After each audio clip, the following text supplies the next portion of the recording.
In law school, you learn through cases.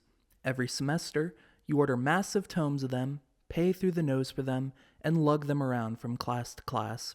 Or you can be smart and just find the online copy of the book. I don't do that. Civil cases, criminal cases, cases about contracts, cases about assaults, cases about whether a drunk guy made a valid contract to sell his property, and cases spanning decades and involving multiple countries, companies, agreements, and arbitrations, all culminating in about 100 pages of boring dreck your professor wants you to read over the weekend for Monday. I'm not bitter, obviously. From April 1st, 2023 to March 31st, 2024, there were 414,026 civil and criminal cases filed in the 94 federal district courts. Now, 370,225 of those filings were dismissed in that same period, but the total number of pending cases increased to 746,577. That's a lot of cases. And this is only for federal courts.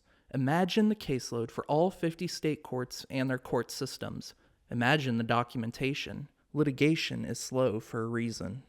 The esteemed authors of our law school textbooks, in their tireless quest to bring knowledge to the huddled masses of first-year law students, peruse through ancient litigation, toil through endless Westlaw searches, and endeavor to pick the premier cases which exemplify legal principles forming the bedrock of our judicial system.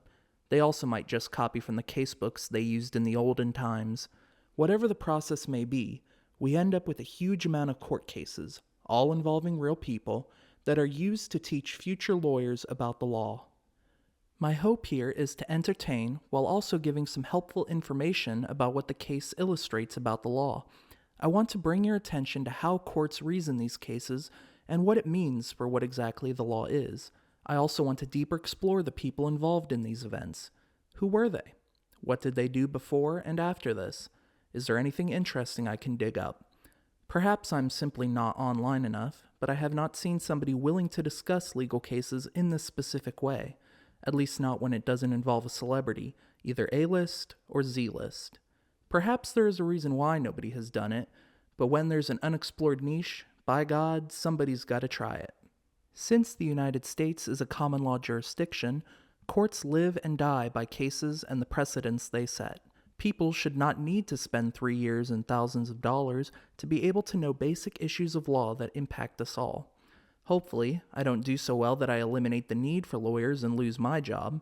Of course, AI might already be doing that and leave me desperately returning to work at Wendy's. But I digress. I hope viewers will find this video amusing, informative, and compelling. My services as a slightly above average rising third-year law student are at your disposal, good sirs and ladies. So why did I decide to start with the case at issue today? I have several reasons. One, it was the first case I read for torts class. There is some nostalgia for me there, even though the class was a mess in general. Two, rather cynically, I think it makes for a good first impression, and it makes for a funny title. As always with YouTube, algorithm, uber alles. The facts are well suited to discuss in a video, and, relative to other potential cases I could have discussed, simple. It involves a woman, a child, and a folding lawn chair. 3. It is a model case in illustrating the principle of intent for intentional torts. A tort is, quote, an act or omission that gives rise to injury or harm to another and amounts to a civil wrong for which courts impose liability.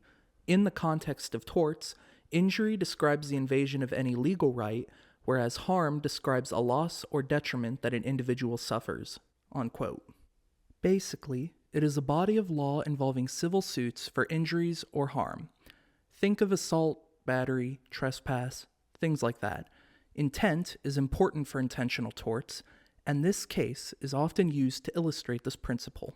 So, before your eyes glaze over any further, here is the story of the 1955 Washington Supreme Court case, Garratt v. Dailey. The only evidence we have of the events which caused the lawsuit comes from the court's opinion. I was unable to find any news articles or accounts from the people involved which would give us any further information, so all we can go on, in terms of what happened, comes from the text of the decision. It's a beautiful summer day, July 16th, 1951. Truman is president, the Korean War is starting to heat up, the Rosenbergs have been sentenced to death for espionage, and Dennis the Menace makes its debut in American newspapers. We are in Pierce County, Washington, and Brian Dailey is in the backyard of Ruth Garratt's home. Brian is almost 6 years old. He is accompanying Naomi Garratt on a visit to her sister, Ruth. Ruth comes out of the house into the backyard. At the same time, Brian moves a folding chair and sits down. He then sees Ruth, apparently unaware, about to sit down where the chair used to be. Brian gets up from the chair and tries to move it under where Ruth is sitting down. I have to assume that either Brian is a child of Hermes, or Ruth is one of those people who take 5 minutes to lower themselves into a chair.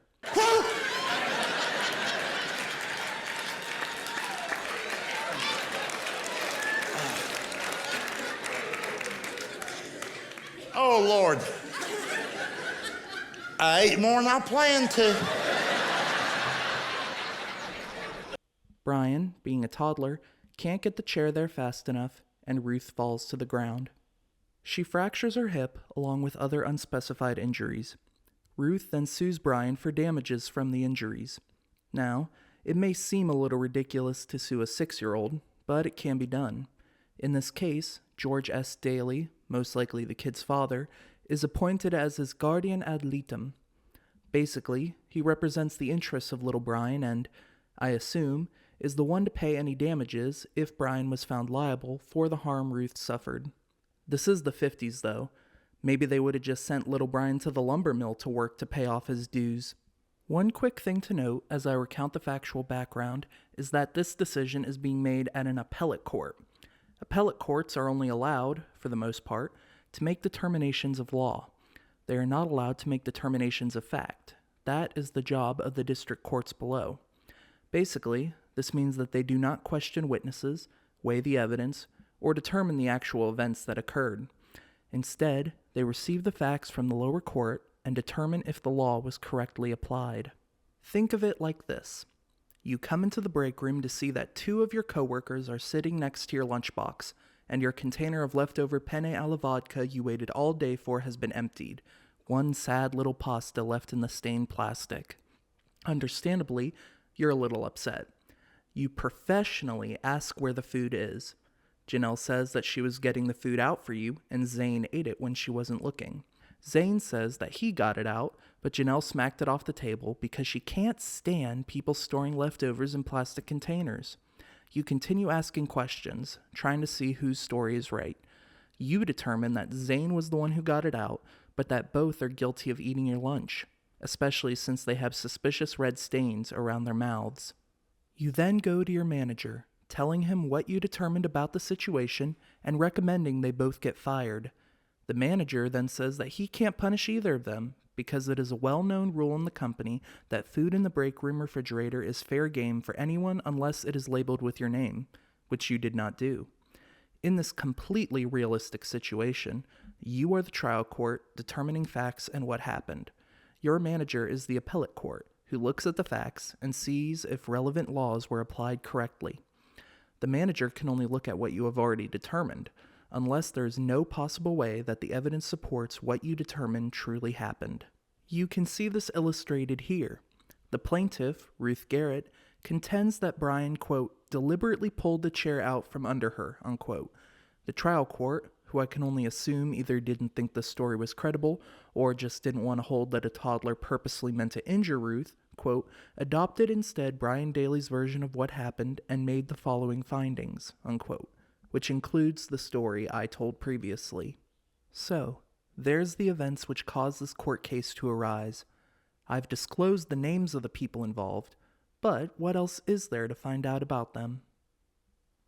What I'd like to do now is provide you with some information about the people who find themselves printed out on pages for thousands of law students to read every year. I applied my research skills to find whatever I could about some of the people involved, as I think that it helps make things more relevant for viewers. I know that I find myself far more engrossed in understanding cases when I know the people and places more.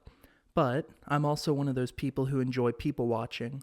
That's why I saw Once Upon a Time in Hollywood 3 times in the theater. It just shows people driving and doing stuff. Jackie Brown is the best Tarantino movie, though. I wish he made more like that.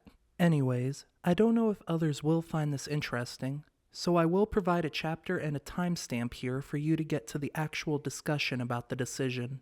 Let's begin. First, let's focus on the Twisted Sisters. No, not Dee Snider, but the Garratt sisters, Ruth, the beleaguered, broken-hipped slow-sitter, and Naomi, who brought this devil child Brian into our midst. I think you're the cause of all this. I think you're evil! Evil! And caused 4 years of litigation. Now, trying to find information about Ruth and Naomi was not very fruitful.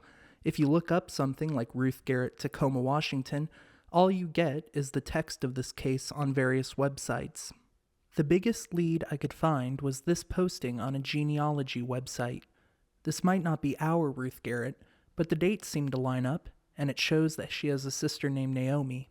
According to this document, which looks to be a belated birth registration from her mother, Ruth Garratt was born in Canada, Ontario to be exact. Funny, usually my Canada is pretty accurate. I suppose it's not as strong when I can't see their beady eyes or hear their uncanny accents.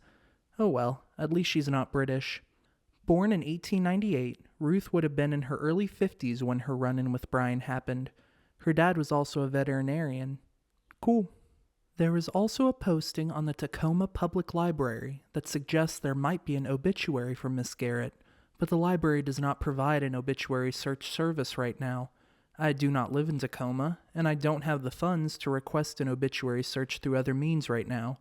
I'm currently a law student, not a lawyer. Right now, I cringe when the bananas at the store are half a pound heavier than usual and cost 50 cents more, so I'm not too keen on spending money right now. Naomi's internet footprint is similarly bereft of online records. Her posting on the same geology website shows that she was born in 1899, married one James H. Hall, and died in 1984 in Sedro-Woolley, Washington. Neither of the sisters are listed as having any children, and any children they would have would most likely still be alive, so I did not try to dig further on that. It's beneficial for a YouTube video, a visual medium, to have visuals to go with it. For now, let's use this picture for Ruth and this picture for Naomi. Being 6 years old at the time of this matter, Brian does not have much information online either. Funnily enough, there is a contemporary artist named Brian Dailey, but he was born in California and was negative 1 month old when the events occurred. He also apparently took a break from his artistic career to become an international security expert for the U.S. government and worked for Lockheed Martin in the early 90s on their commercial projects in the former Soviet Union. That is, quite a career change. Anyway, that's not for here. Let's use this picture for Brian, since I've already used it. One quirk about cases published online is that they publish the names of the lawyers and the law firm who argued the case for each side. I am not entirely sure why this is done, but it is something which can reveal interesting dynamics for the case. For Garratt v. Dailey, I could only find information on the lawyer for Ruth Garratt, one James P. Healy. According to this obituary published online, he was born in Montana in 1917 and moved to Washington in the 1920s. Full disclosure, his father was also James P. Healy, and also an attorney, so it is entirely possible this man's father was the lawyer for this case. Further confusion arises when we find out father and son practiced law together in a partnership before the younger James opened a solo practice. The younger James played football at the University of Washington until breaking his hand, finished college at Gonzaga, and subsequently graduated from Georgetown Law School in 1942. After graduation, he joined the FBI. Side note, he apparently took the bar exam before graduating, which is something most states do not allow. Most of the states that do allow it require you to graduate within a certain time of sitting for the exam. In fact, there are currently only 4 states where you can sit for the bar exam to practice law without going to law school. Different world, I suppose.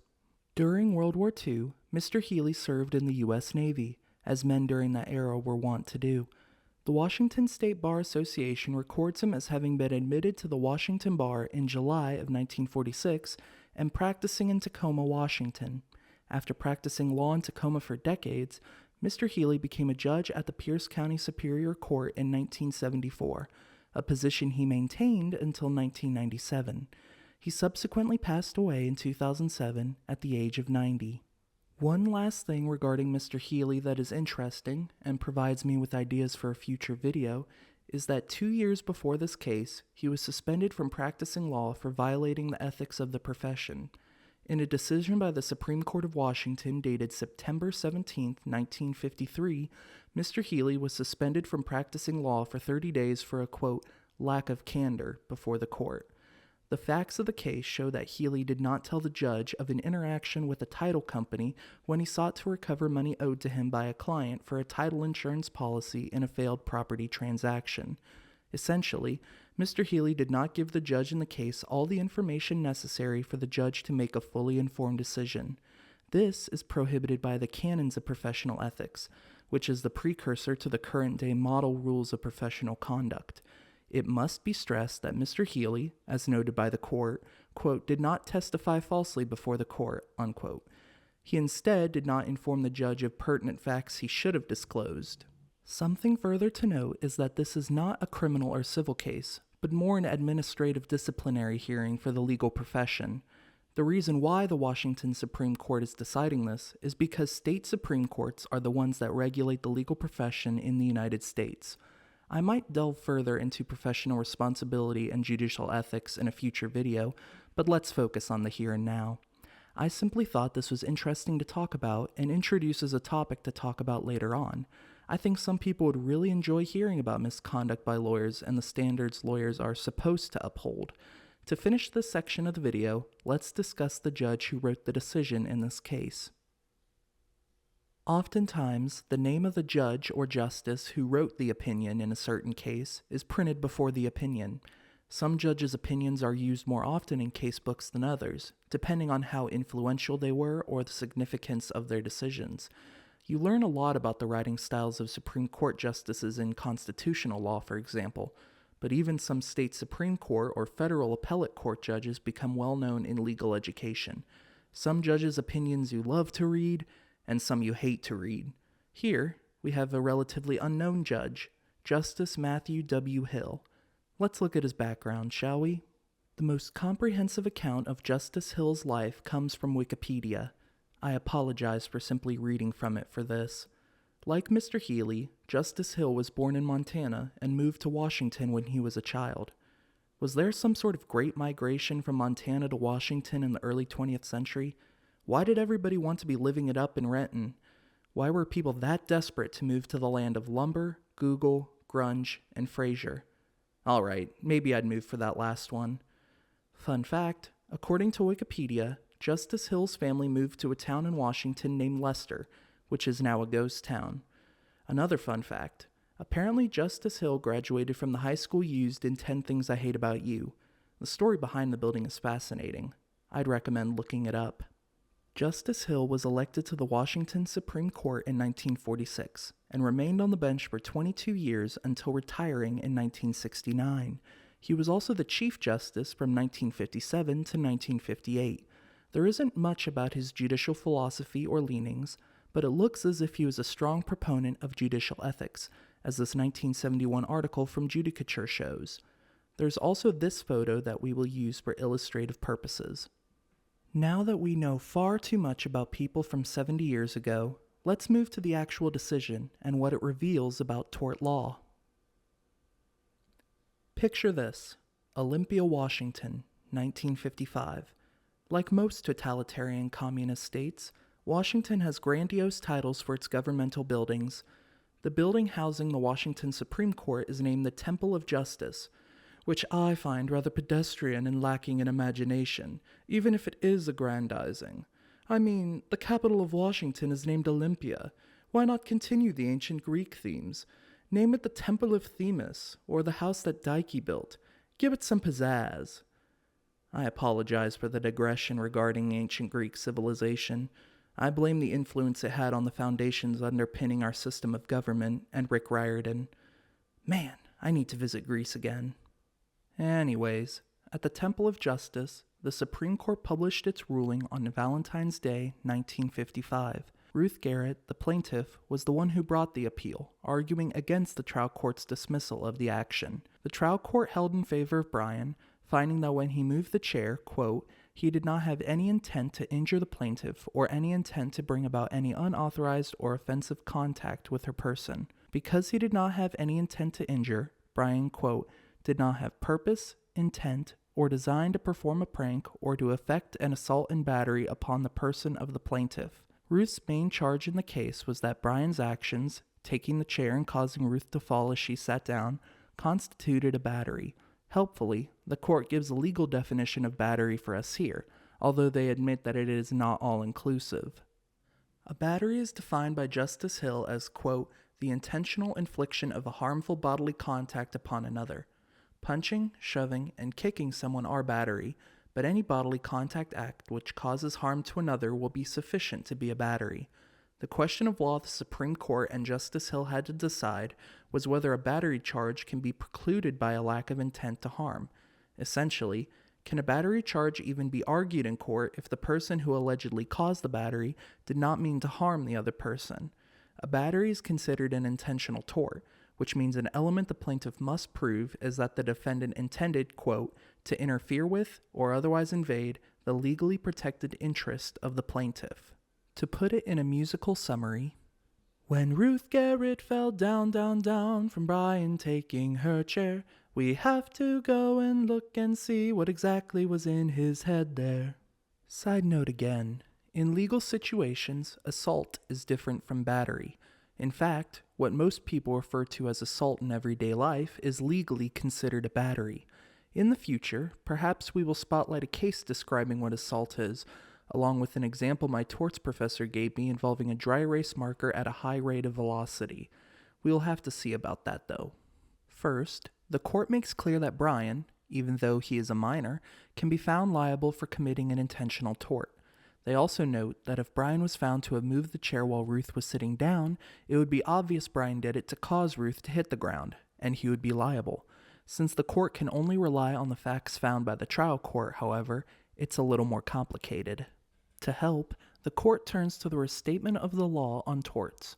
The restatements are a series of treatises written by the American Law Institute, which are very influential in the legal space, whether used by judges or lawyers. They are essentially meant to be summaries of the general principles of the law. Because of how the American common law system works, doctrines are formed from decisions by courts, which leaves a very decentralized ecosystem for the common law. The restatements are meant to distill what the common law says about a topic down by combing through all the case law from the courts of the U.S. The restatements are not binding law, but judges will often find them useful when discussing what the consensus on legal principles are. The restatements have extensive input from the top men of the legal community, including judges, professors, and practicing attorneys, which enhances their persuasiveness. In the first edition of the restatement used by the court, a comment on an actor's intention states that, quote, unless he realizes that to a substantial certainty the contact or apprehension will result, the actor has not that intention which is necessary to make him liable for battery. This is what is known as the substantial certainty doctrine. If a person knew with substantial certainty a certain result would occur, it is assumed that they meet the element of intent for an intentional tort. For Brian, this means that if when Brian moved the chair, he knew with substantial certainty that the plaintiff would attempt to sit down where the chair had been, he would be liable for battery, as the court writes. This would be true even if he did not intend for harm to be committed. The court then remanded the case to the lower court to investigate Brian's knowledge at the time he moved the chair. After remand, the Superior Court of Pierce County found that Brian did have substantial certainty, because Ruth was in the act of seating herself when he removed the chair. Because Brian had substantial certainty, he was found liable for battery. Ruth Garratt was awarded $11,000 in 1956, and that judgment was upheld by the Supreme Court again in 1956. So ends this saga with Ruth and Brian. As we come to the end of our time together on this video, I want to thank whoever may be watching. I hope that this video is entertaining and informative for you, or, at the very least, provided some pleasant background noise for whatever you may be doing. If you like the video, please consider liking it and subscribing to my channel. Your support would mean a lot as I put myself out there and try something new with this whole YouTube business. It is my intention to get a new video out by the end of the summer, but I also work in an office full time, which surprisingly does not leave a lot of time for side projects. Until next time, I'm Lex Ursa. Enjoy the rest of your day, or night, or whatever. Don't do anything illegal, please.